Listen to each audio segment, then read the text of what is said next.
Alright guys, welcome back to Formula 1 News. Lando Norris with a stunning pole position for the Dutch Grand Prix, meaning Max Verstappen, if he wants to win his home race for the fourth time in a row, will have to do so not from the front of the field. The big surprises though, no doubt Mercedes. We knew Ferrari weren't going to be very good, but even George Russell, who did make it to Q3, was significantly off the pace of Norris, and Lewis Hamilton couldn't even make it out of Q2, especially after all the drama with Sergio Perez that happened earlier on in the session. Lots of reaction today, very much interested your thoughts in the comments below. Hit the like button if you enjoy, subscribe if you're new as always, I greatly appreciate it. This, of course, being the crash of Logan Sargeant, we shall get to here over the coming minutes. Before we get there, a couple of updates around the world of Formula 1. Firstly, this on Haas, right? We saw the talk yesterday that Haas have been under threat of Uralkali getting their assets seized because they've not paid back this Russian oil sponsor that sponsored them for quite some time and effectively got them through the pandemic in many ways. Apparently, though, that deal is now done. The Dutch authorities came in and said, yeah, you've got to pay these guys. And obviously, there's a bit of controversy about that in the first place. Apparently, they've now done so, and therefore they will be allowed to race at Monza because they will be allowed to actually take their car and parts of the machinery and all this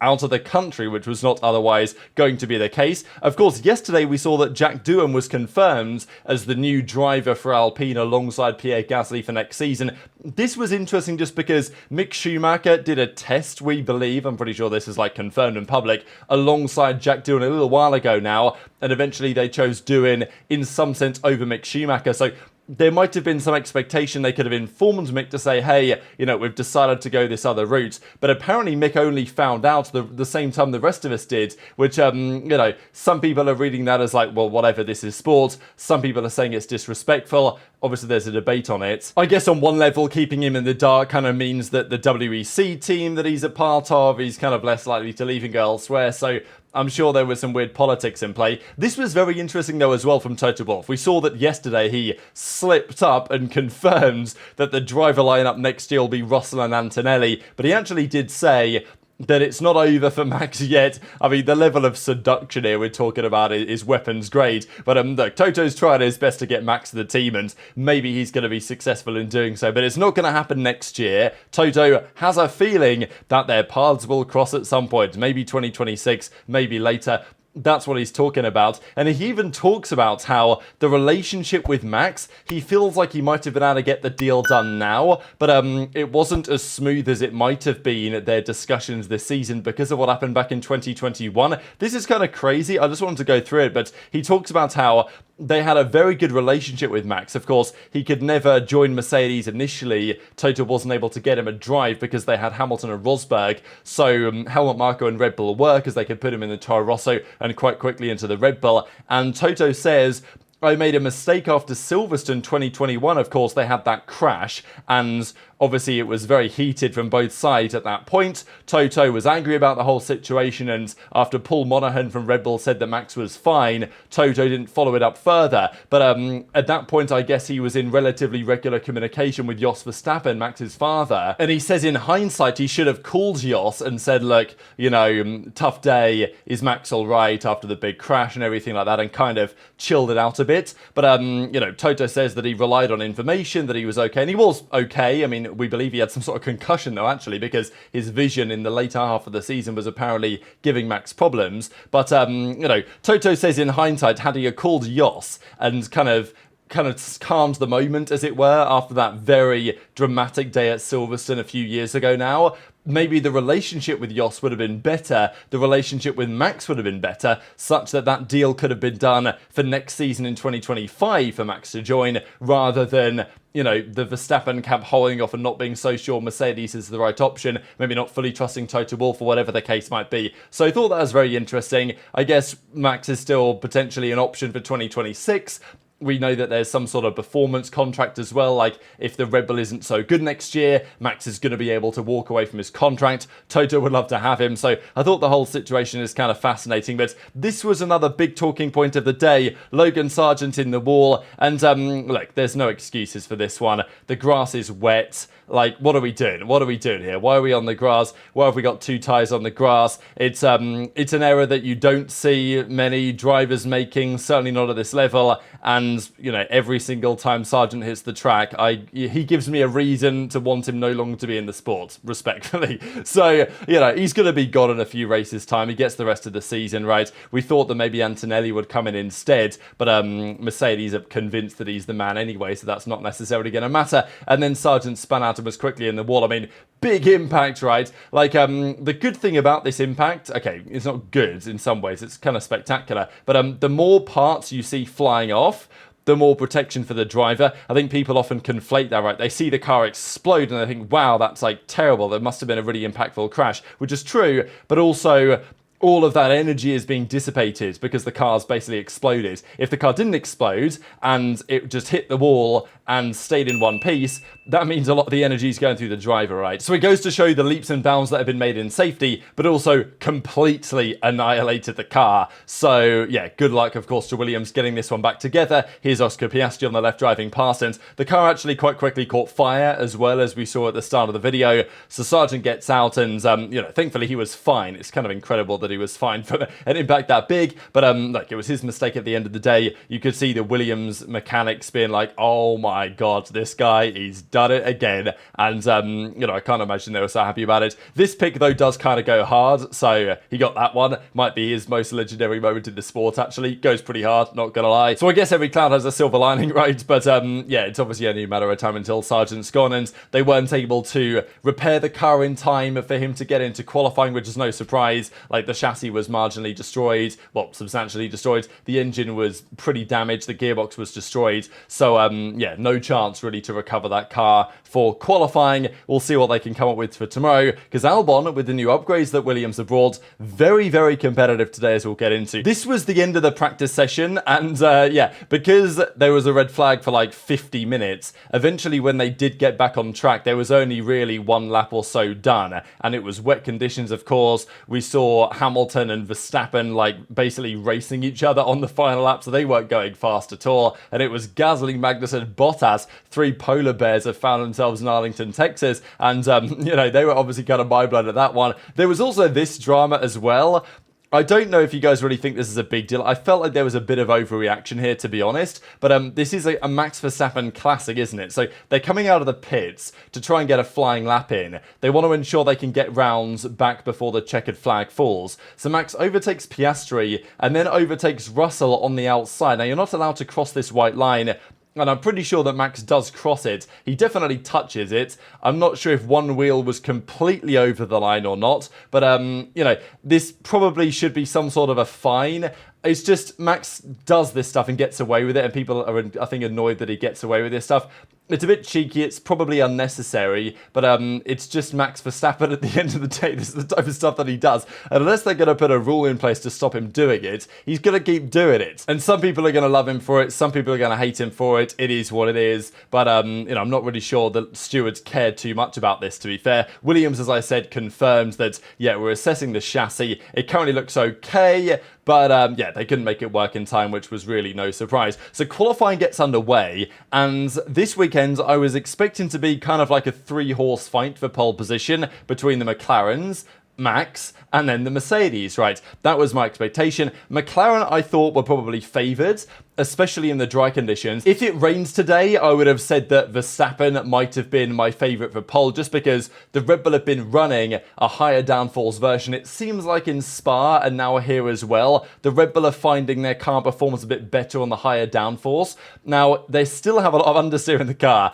and they've really tried to dial that out today, and it doesn't seem to be helping. And of course, this still raises questions. I mean, watching some of Verstappen's onboards today, the amount of understeer he was getting through the second sector, it's like, that's understeer the car wasn't really getting last year, and it raises again the questions on the asymmetric braking, right? Because that's one of the main benefits of asymmetric braking, is the turning through the corner and you know, eliminating understeer at times. Now, Red Bull, especially in Verstappen's final run, were able to dial some of that out of the car, but it was definitely a problem for them this weekend, and it seems like they are preferring now a higher downforce setup where they actually lose time on the straights, Red Bull, in order to compensate compensate for that. And that might have worked very well today had it rained, because higher downforce gives you a substantial advantage there, as we saw back in Spa. But it didn't rain, and it also can mean that from a straight line perspective, you can be more vulnerable in a race condition, but yet you're going to, prepare your tyres better, and you're going to preserve your tyres better over the course of race distance. So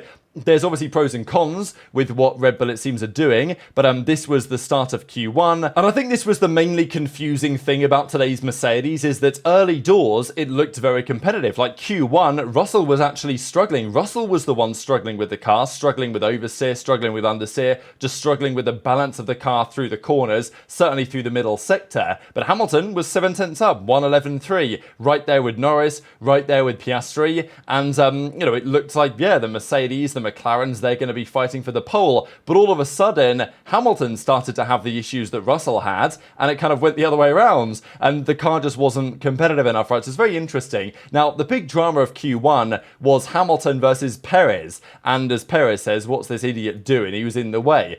Hamilton's like, I was well out of his way, and the stewards have had to look into this. So it was definitely a very interesting moment, a difficult one for Hamilton to actually do anything about. He attempted to avoid the situation. Was he in the way? Yes. He just got out of the way, I think, of a Haas. Then he comes around the next corner, and then he goes all the way to the far left-hand side. Perez obviously takes the racing line. But Hamilton, realistically, unless he stopped the car, he was always going to be on the racing line on the exit. So I think it was just unfortunate, really, for both parties. But understandably, Perez was annoyed, because it meant that he had to do another run to get through, which he did successfully and went P1 at the end, but he wasted another set of soft tyres to do so. And, of course, this was the key moment that even Hamilton was talking about later on that affected the preparation for the rest of his time, really. This was the angle through the corner, where if Perez very much takes to the inside of the corner, he will be fine and avoid Hamilton. But it just, the racing line ended up being where Hamilton was, but it's like, he can't stop the car, he can't drive off the track, there's only so much that can be done. So a difficult set of circumstances, really. As I'm recording this, the stewards are yet to make a decision as to whether Hamilton's going to get a 3-place penalty or not. The reality is it's not massively going to affect his chances for tomorrow's race, at least of getting a podium, because that is highly unlikely anyway, especially around a place like this. So then Russell is on the radio saying, I don't know what's going on, I've got no grip on this car, I'm sliding all over the shop, like, what's going on? He was P9, half a second behind Hamilton. So it was just very confusing today how, again, the Mercedes, yes, they brought this new floor, which they used in Spa, but it still seems like there's something they're failing to understand, because the McLaren is like always there, right? Like it's very, very rare that you'll find a session where Lando at least isn't in the fight for pole right now. And today, Mercedes, despite seemingly having the pace as the session went on, just didn't really manage to execute on that. Whether it's tyres, whether it's setup, or something or another, there's clearly something still Mercedes are not understanding. And even Toto Wolff said coming into the weekend, he's not expecting to fight for wins every weekend, and maybe here will not be one of those occasions. But it kind of looked like it could be until today, when things started to go wrong. So in the end, Perez goes fastest in Q1. Russell then does put in a good lap in the end. So clearly Mercedes and Russell figured out something. And then Q2 was fascinating, right? Obviously Checo was annoyed on the radio. We've discussed that in some detail. The Ferraris, by the way, terrible. They ended today 9 tenths off pole position. It was honestly looking slow for Sainz and Leclerc to even get into Q3. And in the end, Sainz didn't, right? He obviously, after what happened on Friday with the gearbox issue, didn't get as much running as he would have liked. That was unfortunate.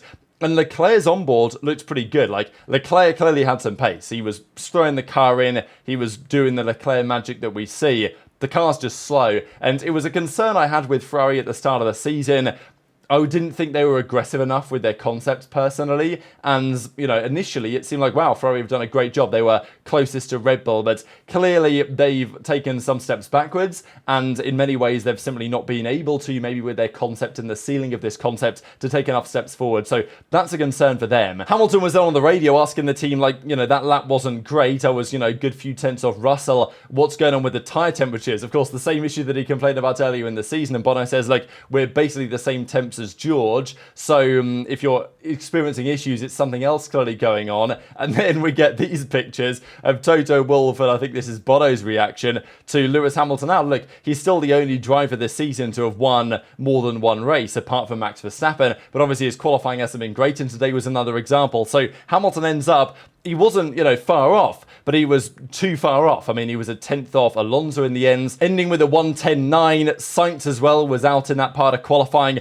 Great lap from Gasly to get through. Even Verstappen wasn't, miles away from getting knocked out. Had some of the other guys behind improved further. Albon, though, with a great lap to get himself in. He was very close to P6 today. Super commendable, but it was clearly still at this point the McLaren's as the cars to beat. So, yeah, what an effort from Albon, and also Hamilton's record, because his qualifying has been much better over the last few rounds, but a tough one today, especially I imagine considering how much he would have loved to have won this Grand Prix in front of Verstappen's home crowd, but it's obviously a massive outside chance that happens at this point. So Q3 gets underway, and the first laps were pretty much what we might have expected. Norris a 1:10.0, Piastri a 10th behind, Verstappen a 10th and a half down, and then Russell was about 4-5 tenths back, right? So that is, to be honest, where the Mercedes was today, and it's, yes, their car's improved, but it's a similar thing to what we've seen from them at the start of the season, whereby for whatever reason in Q3 and on the Saturday, they just have nowhere near the pace of the front runners. Maybe part of that is just their car not really suiting this track so well. I think that's probably part of it. But also the McLaren have brought some upgrades and they were just obscenely good. This, today, the McLaren is so good, like genuinely to watch the onboards. It's so efficient, it's so planted, it's so good through every corner complex. Like, that McLaren is the strongest package right now. And in Lando Norris's hands, he put in a 1:09.6, a mega lap, 3.5 tenths on Max around his home track, around a short track at that. Like, that is mesmerizing stuff. Piastri, he will be pretty gutted here because he had a good chance here to get P2. I think Norris will also be gutted for Piastri because we know that Norris's record on lap 1 is not the best. And I don't know what Verstappen is going to try into turn 1, but I'm sure it's going to be something tomorrow because Max is not going to want to let Norris get away, especially given Norris's record leading into lap 1. When he's led a Grand Prix from pole, he's not led the first lap at all. So, maybe tomorrow that will change. Obviously, the run to turn 1 is very short compared to some other tracks. But if Piastri was P2, then it puts McLaren with a bit of a safety buffer. But it's not because Piastri didn't have the greatest lap. Russell put a great lap in, to be fair, to go 4th. Perez was 7.5 tenths down on Norris, 4 tenths down on Max. But that's not actually too bad for Perez in some ways, ending up P5. Leclerc 9 tenths off. And, we've not really seen, on some level, gaps like this for some time. Alonso's lap, I thought, was really good. Like, watching it, I thought he did a great job in the Aston, and he was a second off Norris. Like, that just goes to show, even on this short track, how much performance delta there can still be in these cars. So it seems like the issue here for Mercedes is tyre temperature related on some level. Hamilton talks about how after the moment with Checo, it was like a domino effect. Not only did his own, kind of like headspace get rocked on some level, which is, I don't know, sounds like a bit of an excuse to me, but obviously the car wasn't where he wanted it to be anyway, because Russell was also struggling as well. Says the balance got more and more snappy, more oversteery, just terrible. And, I think it's tyre temperature related, right? Because this is what Toto says, that lots of understeer to snap oversteer to you lose the temperature threshold, got no performance. I think even Hamilton said on his good lap earlier on, the tyres were like seriously overheating, and that was what was giving in the problems, right? So it's very interesting to see this because Mercedes talked about this earlier in the season, their tyre temperature problems and not getting it into the right window. Today they certainly didn't, certainly not with Hamilton, and Hamilton basically says, yeah, the weekend's done, I'll see you next week type thing for Monza. So, this is kind of what Hamilton will usually get like after he's had a bad session. He'll be pretty emotionally down, and then tomorrow he'll be back and trying to do his best. And, as of recording, I don't know whether he's going to start 12th or 15th based on the potential penalty that may or may not come through. So very much interested to your thoughts in the comment section below. But the big question really of tomorrow is, can Norris execute? Because on the pace advantage today, and on the pace advantage we saw in FP2 in terms of race pace, which was similar to Max, but probably slightly faster, Norris should be winning tomorrow's Grand Prix. And if he doesn't, barring no mechanical or other, drama-related issues, there will be serious questions raised. So very much interested to your thoughts in the comments. Hit the like button if you enjoyed. Subscribe if you're new. Take care, and I'll see you next time.